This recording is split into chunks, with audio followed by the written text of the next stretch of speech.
Bill Burr has never once worried about being liked and does not do polite. From going after Oprah Winfrey for acting like she had it harder than everyone else.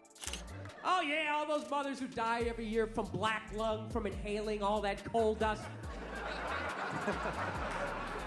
Rather be doing drilling to the center of the earth, shaking hands with the devil. Every time there's a rumble in the ground, you wait for the whole thing to collapse down on top of you so they can write that folk song about you. To tearing into Elon Musk for dressing like a teenager who just discovered Hot Topic. I'm Jimmy. Yeah, it really is. Billionaires are not happy having $1 billion. Why does Elon Musk dress like he just... All right, thank you. Oh my God. Why does Elon Musk dress like he just got out of a Hot Topic? He has never once stopped to check if the room was comfortable. Get too big for your boots? Start believing your own press? And Burr is already 3 steps ahead, pulling the whole thing apart. No softening. No apologies. These are the moments Bill Burr destroyed arrogant celebrities. On Conan, Burr goes after 2 of the most famous people on the planet in the same breath. He guts Lance Armstrong's hero status first, arguing the man raised $500 million for cancer research, so the lie was not exactly hurting anyone. Conan looks genuinely unsure whether laughing this hard on his own show is still allowed. I think Lance owed anybody, he didn't do anything to me. You know what he did for me? He raised $500 million for cancer research. That's what that lie did. Yeah. Next in his sights, Oprah. Oprah. Burr points out she spent decades building her empire on the backs of the same messy, chaotic people she later decided were beneath her, and the audience loses it completely. Now, the whole thing was annoying, and I hated how Oprah was interviewing him and acting like she was dumbfounded that this guy would do this. Like, she's been in show business for 35 years, and she can't, like, wrap her head around some guy doing whatever it takes to get to the next level. Didn't she, for the first 5 years, have, like, midgets who wanted to bang their mailman's boyfriend? And she didn't want to do it.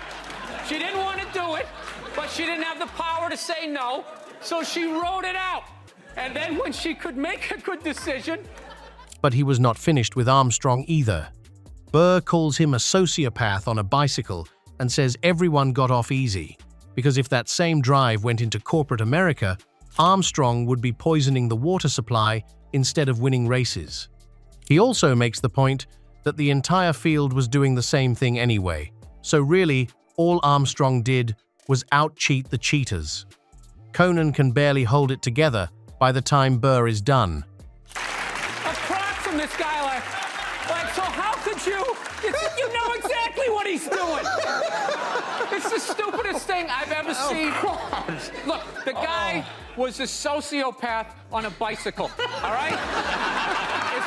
As far as I'm concerned, we got off easy. Yeah. If that guy was working for a corporation, he probably would have been pouring stuff on the water supply, doing God knows what. Just keep him on the bike. Just let him go up and down the hill.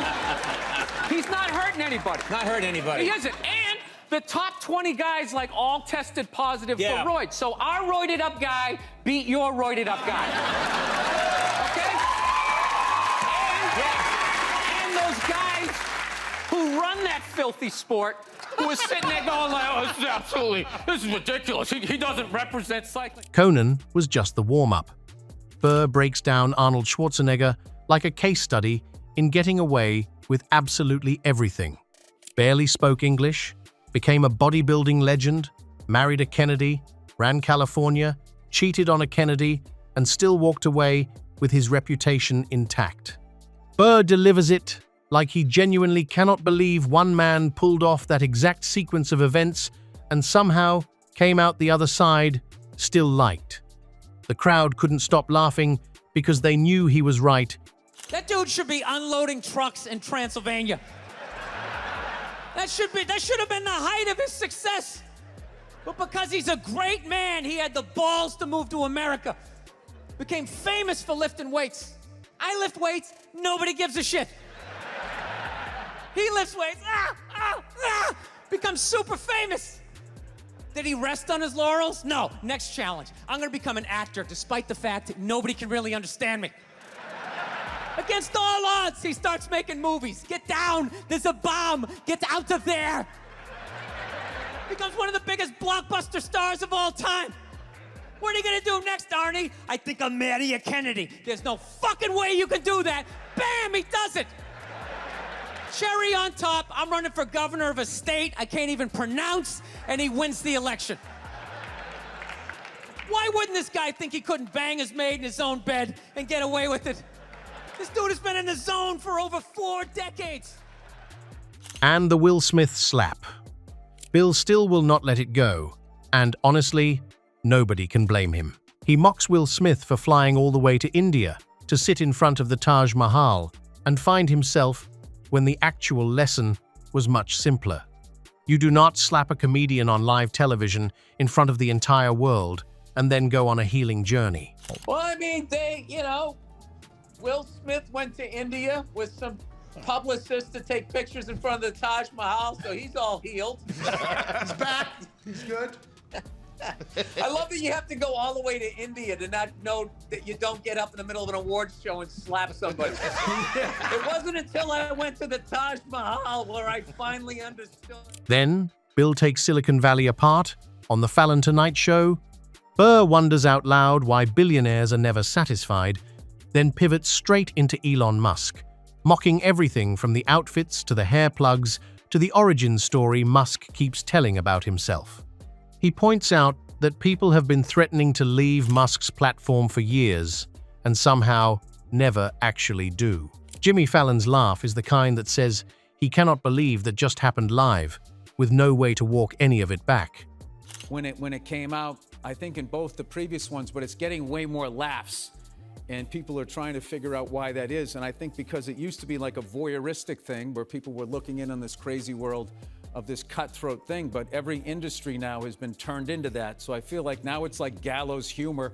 Like if you work at Starbucks now, you relate to Glengarry Glen Ross, like, oh yeah, I got a manager like that. Yeah, exactly. I think you'd be great at that because obviously you're good at stand-up, so I think you and an audience work well together. Yeah, it's I haven't got fired yet. We'll see. Yeah. No, I think you're great. Let's talk about your new special, Drop Dead Years. It's #1 on Hulu's top 15. That's a big deal. Then, in this next moment, Bill goes after Steve Jobs. Burr makes it clear he never bought into the myth, pointing out that Jobs did not actually invent anything himself. He just stood in front of the work other people quietly did and let the world worship him for it. Burr compares him to Edison, another guy who got famous for work that happened in a room full of people whose names nobody ever bothered to remember. I'm not a big fan of Steve Jobs, personally. What are you talking about? I don't know. I just don't understand what the big deal was with that guy. I don't get it. He's like Edison. I don't know. He invented all this stuff that everybody. What are you talking about? But did he? Did he sit down and like, I'm gonna invent the iPhone and just sat there soldering, possibly welding, right? Didn't he have like a crew of guys helping him out? Sure, maybe he did. So why, when he went to those nerd fests, didn't he have like a chorus of scientists behind him who helped him out too? He walked out like he was Tesla, like tapping into electricity. I'm not with you. I think he just kind of like told people what to invent. Like he just kind of came in like, I want my whole music collection in that phone. Get on it! And then all these nameless, faceless guys made it happen. Yeah. And then they have the big nerd concert, and he goes out there by himself. No belt, sneakers on. I just didn't buy it. It's the craziest rant. It isn't though. Craziest rant. I don't like, and the way they... Do I walk out on this show with all the writers and stuff? No, and I never will. All right. But you don't... Just the way he advertised. Jesus, Gandhi, me. I just thought that was a little... The first one never worked, and 4 months later, all right, here he is. Here's the one that worked. Yeah, it bugged me. Geez, you'd think I was like trashing the president or something. You guys are really like pulling back here. Now, here's the one you want to miss. In this moment, Bill breaks down Hillary Clinton's 2016 loss, the way a coach breaks down a game his team had no business losing. He argues she failed to generate any real excitement, surrounded herself with the wrong people, and then spent the aftermath making excuses instead of just admitting the campaign got outplayed. He is less interested in the politics and more disgusted by the refusal to simply call it what it was. Of Hillary Clinton at the inauguration. I thought that was, for her to show up at that inauguration, it's the second time that... And she started crying a little bit again. I don't know, man. I don't know. I get sick of people making excuses for her. She blew it. See that? Nobody thinks that. She blew it. Look, you lost to a guy who said 3 things a week that would torpedo anybody else's campaign. How do you do that? That's like you're playing a football game, the other team throws 20 interceptions, and you still figure out how to blow it. At what point do you take responsibility? They try to say, they would be like, oh, it was a bunch of, I love the racist white guy thing. A bunch of racist white guys, they came out of the forest, and they were just going, Trump, Trump, Trump. It's like, where were all these racist white guys the last 2 elections when they could have voted against a black guy? They were fine. Oh, I don't mind a black guy, but this white lady, we gotta stop. I'm doing a $100 Amazon gift card giveaway to celebrate when this channel reaches 1,000 subscribers. No action is required to enter. I'll randomly pick a winner once we hit the milestone. If you want to follow the journey or see the winner announcement, feel free to subscribe. He does not let the other side off either. Burr goes after the entire media circus that follows Joe Biden around, calling out the overreaction from people who treat every minor moment like a scandal worth losing their minds over. He uses a quick, sharp analogy that makes the whole outrage cycle sound as ridiculous as it actually is, and then moves on without waiting for anyone to catch up. I just think that's another stupid thing of just because every mouth breather can chime in. It's never about what the picture's about. It's always what's going on in the corners. Yeah, you landed on the moon, great, but what's up with your helmet? You know, and they always gotta like trash something about you. Then the moment nobody saw coming, Burr actually defends Justin Bieber. He argues that a 19-year-old behaving like a 19-year-old is not exactly breaking news, even if that teenager happens to be one of the most famous people alive. He gets a little dig in too, but the point lands. Acting normal inside a machine built entirely around you is not the scandal everyone decided it was. Of his behavior. Like, if I was his age and, you know, I had, like, you know, what does he have? I don't even know what he has. A Ferrari? A Lamborghini? Something like that, yeah. Yeah. Every chick out there wants to bang you. Like, how are you supposed to behave? Limos. He is a limo driver at 19, and he's not, like, going to a prom. It's like he's going to an arena where everyone's screaming his name. His behavior is completely normal. On The Breakfast Club, Burr widens the lens. He goes after billionaires as an entire class. Musk, Zuckerberg, the whole Silicon Valley wave of performative wokeness from people with more money than most countries. He throws in celebrity hypocrisy, journalists chasing clicks instead of actual stories, and the long tradition of white culture borrowing black style and language while quietly forgetting to credit anyone for any of it. He covers the whole thing in about 3 minutes and does not slow down once. That are ruining the world, because they used to always go after like frat boys and stuff, and it's like, well, now look at it. It's all of these I don't know. They're all getting like hair plugs, and they get like face. I don't understand. Like, the CEO, they take jujitsu and they eat raw almonds. They got the girlfriends now too. They outside. Elon Musk, everybody. Oh my God! Come on. The people, they're outside now. People are following them more. They're making them celebrities. That's what's happening. Yes. Like, that's what it is. That's what I mean by they're outside. People are just all right. gravitating. I would say they got the pick of the litter when it comes to women, though. I don't think the pick of the litter. I think people care about them more. The thing is they're nerds, so they don't have any game. So they have to have $1 billion, you know, just to get some stripper to walk up their driveway. Jesus. His SNL monologue is still one of the riskiest swings Burr has ever taken on network television. He goes after cancel culture and specifically calls out the hypocrisy of certain groups who spent centuries on the wrong side of history and then conveniently showed up once the tide turned. The laughs in the room are the uncomfortable kind, the ones that sting a little on the way out. Burr escalates anyway. The room going quiet for a second is not a reason to pull back. It is a reason to push further. And speaking of dreams come true, did you see Rick Moranis got sucker punched on the Upper West Side? New York is back, baby! New York is back! Yes! Wait, you're watching right now, but not subscribed to the channel? Go ahead and smash that subscribe button so we can move on with the video. You did? Okay, cool. Now back to Bill Burr, destroying arrogant celebrities. Tech nerds are not safe. On The View, Burr returns to one of his favorite targets. Guys who could not get a conversation going in high school and are now building robots and quietly trashing the planet on the way out, leaving the mess for everyone else to sort through. Nerds that want to build robots because they don't know how to talk to hot women they're gonna take over the world. They're gonna take over. They are literally gonna replace us. We're like beta right now, and they're coming out with like the VCR. And I think Elon has got the rockets going because they realize there's other Earths out there, and they're gonna trash this one, and because they don't have any concern for it, and they're gonna move on to the next Earth. And, you know, everybody's gonna be standing down here with your blue and red ties going, wait a minute, I was on your side, and they're just gonna leave. He connects it to a bigger point about politicians on both sides walking away rich no matter who wins, then adds a few quick jabs about mortality and religion before jumping straight to the next target. No transition needed, no apology offered.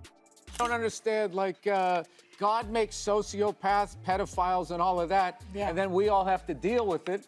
And then it creates crazy people who do other bad things, and then somehow it's our fault. You have to work it out. No, but the answer is that the devil creates those. Yeah, God doesn't. no. I'm just telling them what they say. The devil made me do it. But She's an agnostic. But God created the devil. That's his responsibility. Well, that's a good point. Why does he just get rid of the devil? And you know what else? God created you, Bill.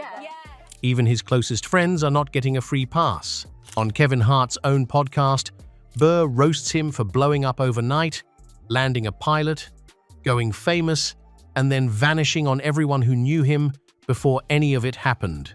He brings up the cancelled show, threatens to send a fruit basket from a very unflattering address, and keeps looping back to the ego shift that came with the fame. Hart cannot stop laughing even while Burr is still going.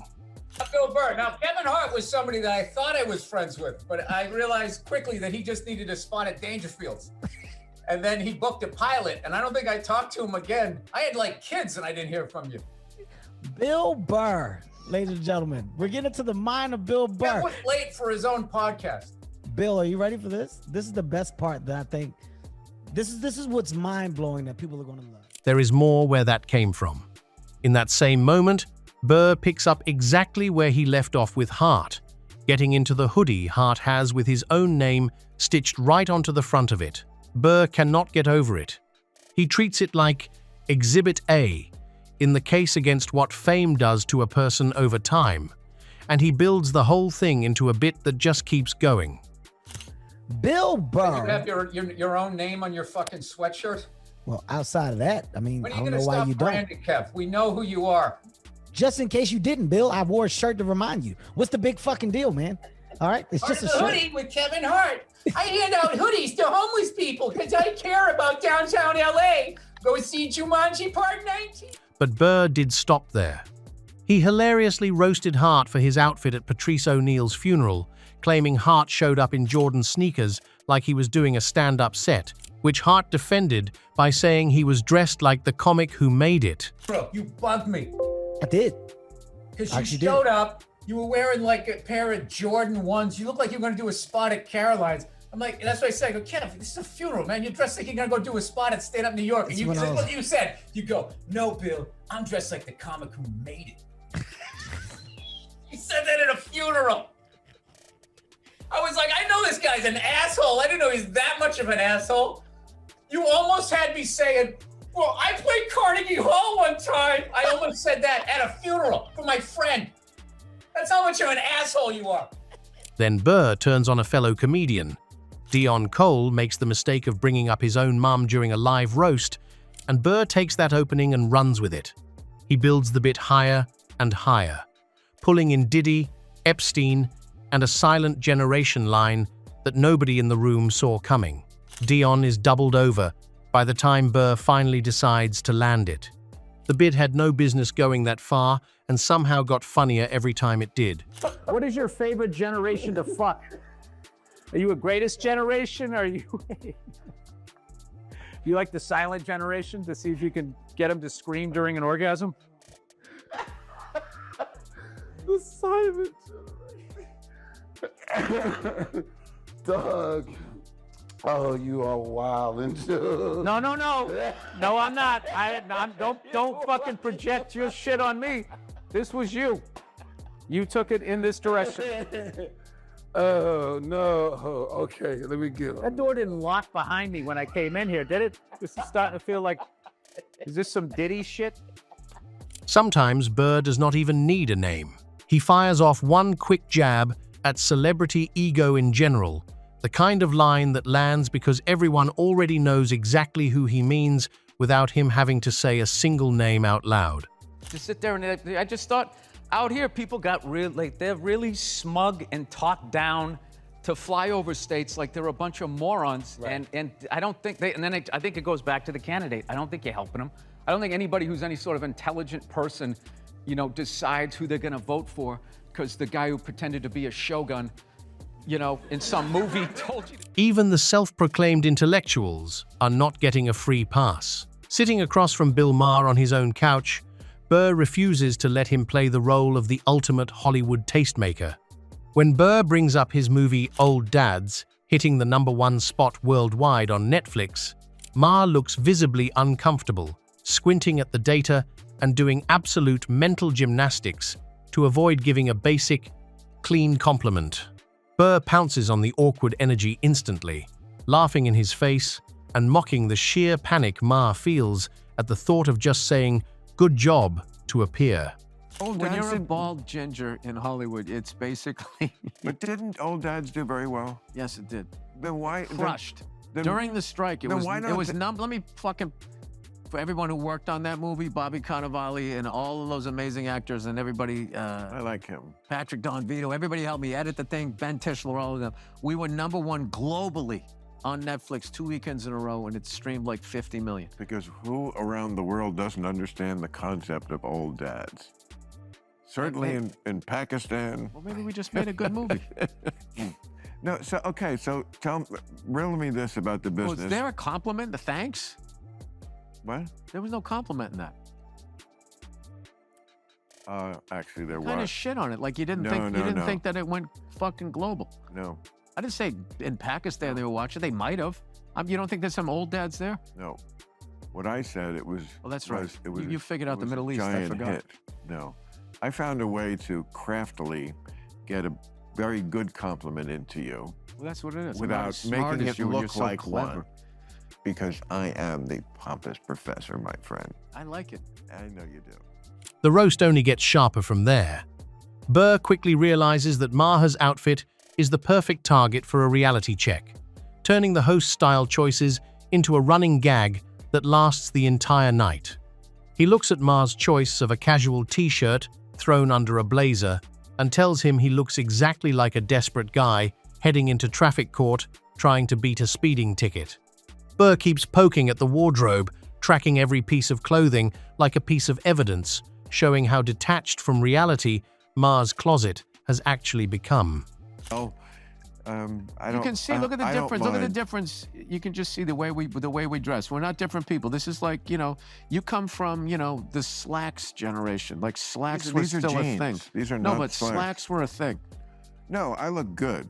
That's the difference. Is that you were do wearing? look good. You're wearing You don't gotta sneakers. throw that in my You got face. you got a t-shirt on. Like I. You look like a fucking defendant. You look like you're trying to beat a drinking and driving charge. He doesn't have any priors, Your Honor. Look at him. He's wearing his Chelsea boots. He's a fucking, what do they call it? A productive member of society. He needs his car for work. I think To top it all off, Burr takes aim at the host's entire personality. He spends the rest of the night aggressively breaking down Maher's habit of acting like a pompous professor lecturing a classroom. Every single time Maher hides behind a $3 academic word or tries to take the highbrow, moral high ground, Burr pulls him right back down to earth, pointing out how that kind of intellectual posturing completely alienates the average working person. It turns the interview into a brilliant chess match where Maher keeps trying to build an empire of words, and Burr just keeps knocking it down with common sense. He had this fucking sick-ass, he had this F-150. I bet he was funny about it. Oh, he was fucking hilarious. Okay. He was fucking hilarious. About Oh, my God. About the truck? Even? Like, that dude, good? listen, I get it. You're not a knock-around guy. You looked up Latin words and you didn't fucking hang out with the fellas and they used to hang you by your underwear at the lockers. So now none of them are funny because this is your one thing. But I'm funny. They could never be as funny as me. That is exactly why Bill Burr is the most feared and most respected unfiltered voice in entertainment right now. He does not perform outrage for clicks. He does not soften the landing because the room got quiet. Not for billionaires, not for politicians, and not even for old friends with publicists. The moment a celebrity decides they are untouchable, Burr is already waiting to remind them exactly who they are.